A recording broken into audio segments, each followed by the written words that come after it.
Hi everyone, it's Mrs. Wine. Welcome back to art class. Today I'm going to give you a quick demonstration of how you can use stencils to repeat a shape in your artwork inspired by the artist Jim Dine. So here you see, just like Jim Dine, I have a lot of different artworks where I created different kinds of hearts because I know that hearts is a theme that Jim Dine created. So one of the things you need to do before you get started is you're going to need to create a simple stencil for yourself.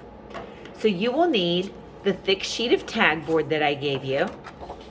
Depending on your stencil shape, you may want to go ahead and fold that in half. And then you need to think about how big you need to create your stencil. You could have one big giant shape, like here's an artwork where I started with one giant heart, or you could create an artwork with several smaller shapes. So the choice is up to you.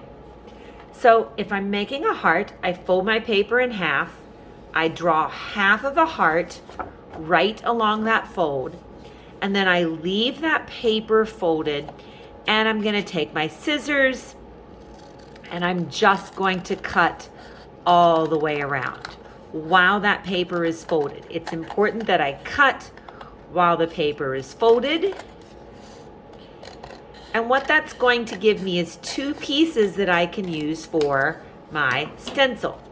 It's going to give me my positive space shape or my heart shape for my stencil. And it's also going to give me the negative space shape, the hole that looks like a heart.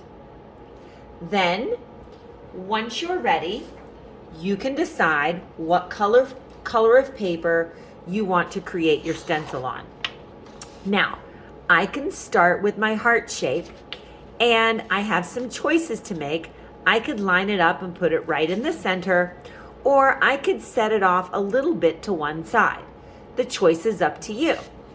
I think because I have one example where the heart is a little set off to the center, it's closer to this side than it is to this side, I think I'm going to do this one with the heart in the middle.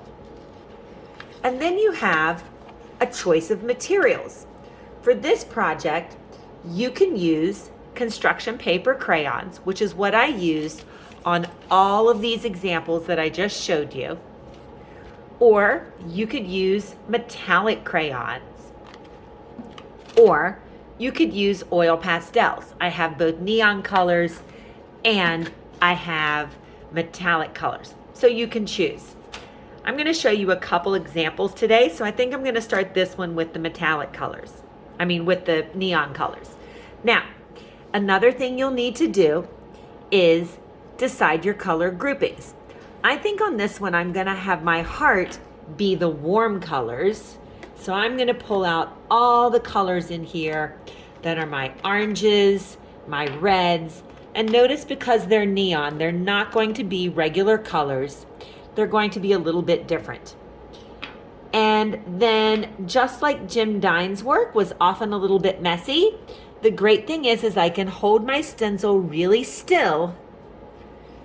And when I'm coloring, I don't really have to worry about coloring super neatly. I can sort of make this a little bit messy in here.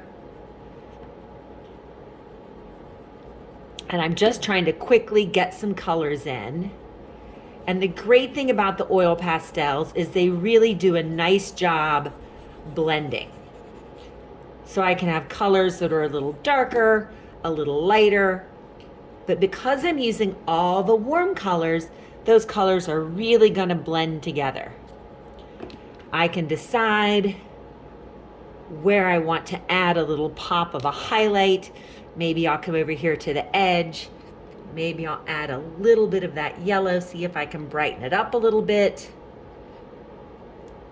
This bright orange seems to work really well. And maybe I'm going to make it a little bit darker with that darker color pink toward the side. So the oil pastels are pretty fun because I can just use them to quickly color an entire area. And I do want to make sure that I have all of the space in here colored. I can do the same thing with the construction paper crayons, but this is just a little bit more time efficient. And then the great thing about using the stencil is that when I lift up the stencil, you can see the area around the stencil has a perfect outline, even though I was coloring kind of messy inside the stencil. Then I can decide what I want to do for my background. If I used warm colors for my heart, I could put those back and I could get some cool colors for my background. Maybe I'm just going to use some blues and purples. I could do blues, purples, and maybe even a little bit of that pink, just so it's not too completely different. And now the fun thing is I can do the reverse. Now I'm going to put my stencil down and I'm going to hold it in place, and then I can start to add the color around the outside. And again, I have a choice. I could make it a little bit messy. You can see in this example, I actually added some very light pencil lines and I kept the inside area nice and neat and the outside a little bit messy. Here I did the opposite. The inside is a little messy, but the outside I added lines to keep it nice and neat. Or I could just have everything be a little bit messy.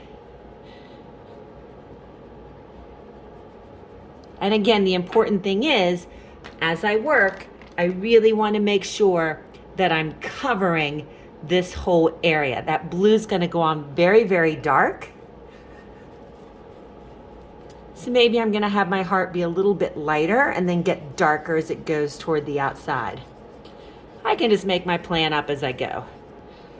And again, if I'm choosing to use those oil pastels, I really want to keep working and blending, layering and overlapping those colors.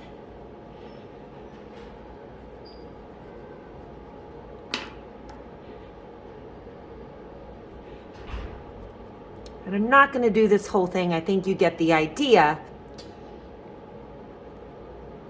I could continue working around on the other side, but the great thing is then when I lift up my stencil, again, I've kept that edge nice and neat, so you can really see the difference between the background and the object.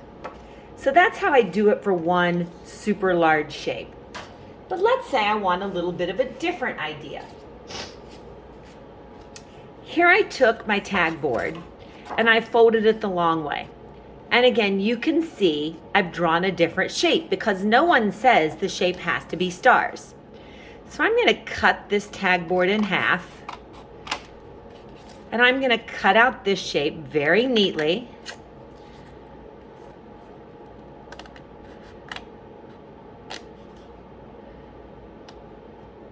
Can you tell what half of a shape I drew?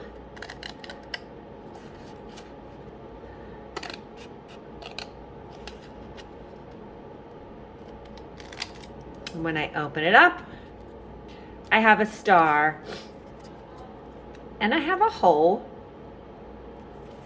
that looks like a star. So my negative space shape.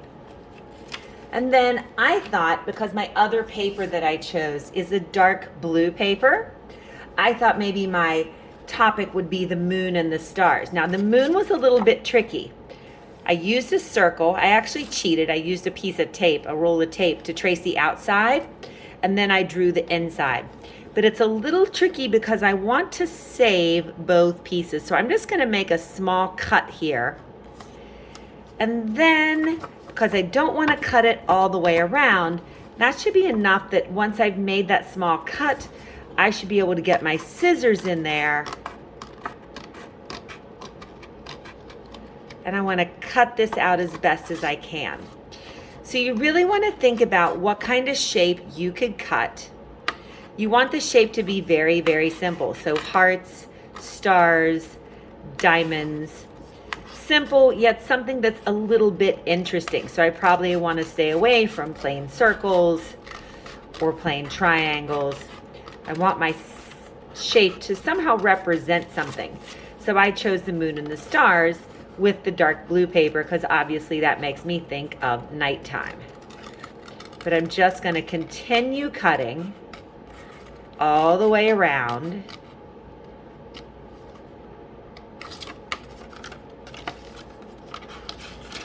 And then same thing, I'm going to come back in here. Try not to destroy my stencil.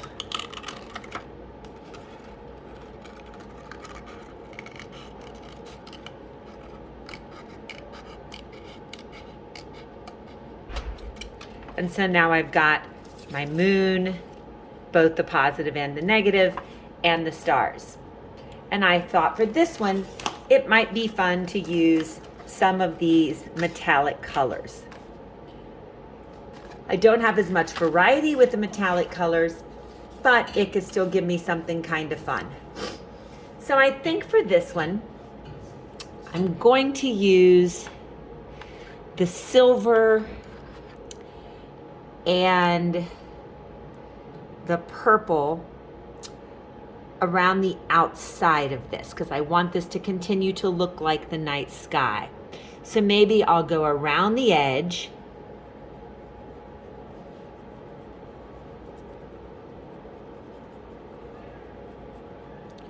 got my moon high up in the sky, and as long as I hold this really still, I don't have to worry about the edge of my shape being neat. And so I could certainly keep adding some color into the sky. Maybe I want to mix that with a little bit of the blue.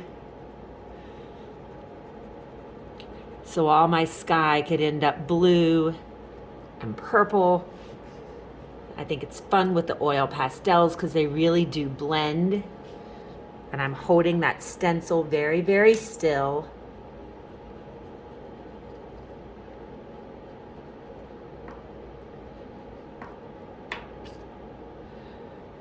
And I just keep working with that outside edge. And then I just want to make sure that when I'm finished, or I have as much of this done as I want, and I'm ready to do the inside shape, that's where I need to have my other stencil available. So now I'm going to put this stencil down, and I think for my moon, I'm going to use mostly gold with a tiny bit of silver. So I'm going to put my stencil down, line it up as best as I can, use my fingers to hold it down, and I'm going to make that moon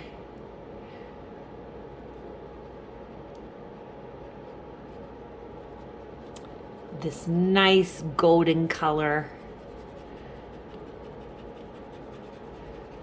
As long as I hold my edges down, I can work pretty quickly. Add in a little bit of that silver.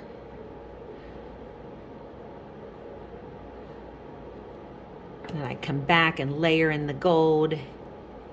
Pastels are really fun because you can do a lot with layering. And then I can lift it up when I'm all the way done, when it looks how I want it to look. I can lift it up, and then you can see you clearly have your background and your foreground. And then certainly I can find my star shape and I can add to that. Maybe I'm gonna have a star there and a star up here at the top. So again, maybe I reverse this just a little bit. Maybe I want my stars to be mostly silver with just a pop of gold.